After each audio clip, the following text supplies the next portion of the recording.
There will never be another Jerry West. Yesterday began like any typical sunny, lazy day in the summertime. Show up for work at 9 a.m., scan your social media pages to check up on your friends, and then begin thinking about an early afternoon exit to walk your dog. At least that was what was going through my mind when my boss, Michael Fragale, walked into the office to tell me that Jerry West had just died.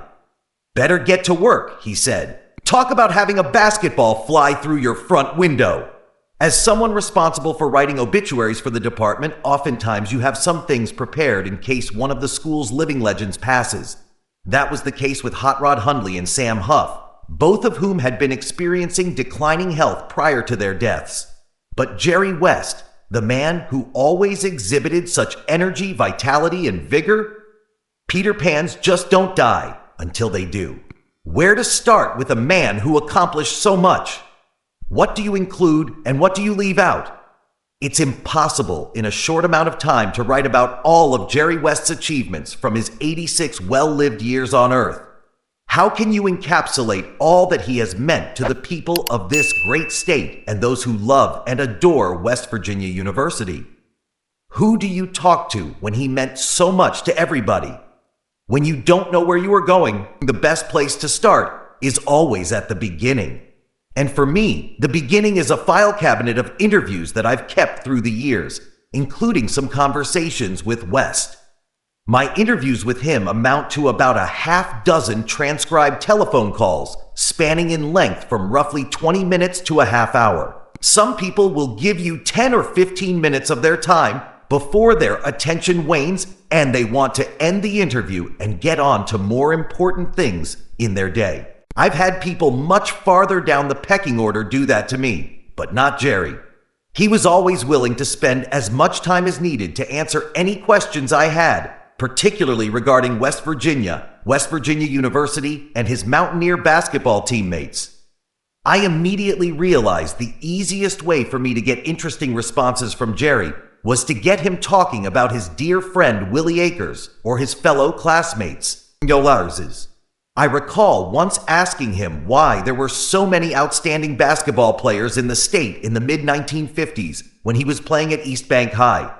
I repeated to him the story the late Eddie Barrett had told me about Virginia Tech coach Chuck Noe looking at the box scores of the high school games in Virginia and the scores being in the 40s and 50s, and then looking at the West Virginia box scores and seeing the scores in the 80s and 90s, and Noe deciding that he wanted those West Virginia players. That naturally got Jerry going. We played the Kentucky All-Star team, and they were supposed to have the best players in America, he recalled. Well, as it turned out, we had the better players. We played them twice and beat them twice. It was just a very high-caliber group of guys that we had in West Virginia at that time. Style of play was a big part of it, West explained.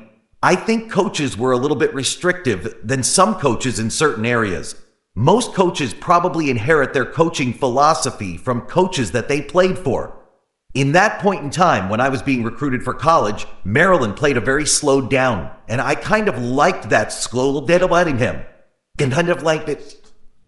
But I just couldn't go there and play that way. It just didn't look like it would have been fun for me to play like that. At the time, West Virginia coach Fred Schaus had recently retired from the professional ranks, and with first-time assistant coach George King, they were still young and athletic enough to get out on the floor and give the guys some pointers and tricks that most other coaches couldn't. King played on an NBA championship team with the Syracuse Nationals, and West recalled going up against him many times in the old field house. Maybe where I developed a little bit of confidence was because George King was there and I used to play against him, he noted. He was very experienced and very smart, and I found out that I could play against him okay, and that it wasn't going to be embarrassing for me. It was a great environment for any of us who wanted to learn, and more importantly, to engage two people that had played basketball at a different level than any of us had ever played. Team building was the secret to Schaus's and King's successes in coaching, something Jerry clearly learned during his career. The great things West accomplished later with the Los Angeles Lakers, Memphis Grizzlies, Golden State Warriors, and Los Angeles Clippers as an executive had their roots in those well-rounded West Virginia basketball teams of the late 1950s. Shows was able to convince Akers that he was better off being a supporting player to Jerry West at West Virginia University than he was being the leading scorer at Virginia Tech or Wake Forest, where some of the other top players in the state at the time were going. Willie had one simple desire when he chose to sign at WVU and play basketball with his buddy Jerry West. "I wanted to win," he said. So he came to WVU and teamed with Lloyd Sherrar, Bobby Joe Smith, and Jim Ritchie to grab the rebounds and play defense, while guards Jody Gardner, Don Vincent, Bucky Bolliard, Ronnie Retton, and Lee Patrone handled the basketball. It was Jerry who made the tough shots and rose to the occasion whenever it was required. Every single player on the team would knock over their grandfather to get a loose basketball. That's how driven they were.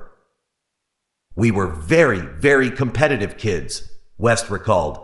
"Just because some of them were fun-loving doesn't mean they weren't competitive.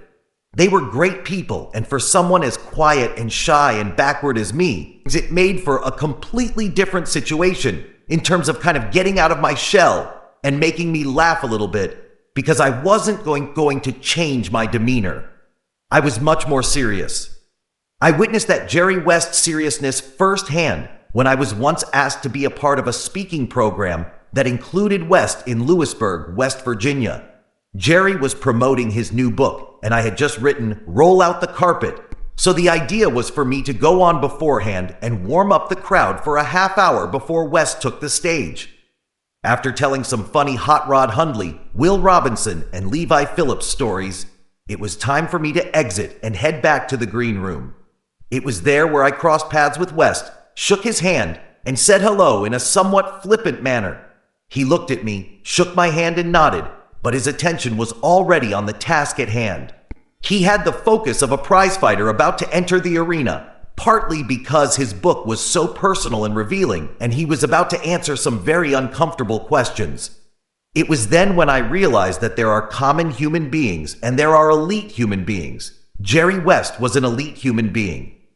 He was the one person we West Virginians aspired to be, and he understood the heavy responsibilities that entailed.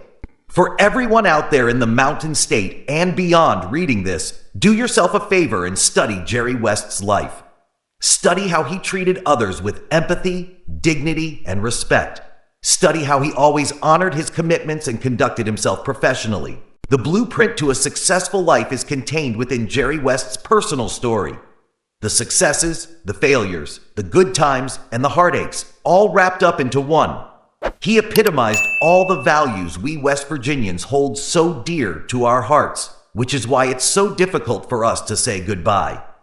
In the meantime, lower your West Virginia flags until after West Virginia Day on June 20th in honor of West's memory, because there will never be another Jerry West, ever.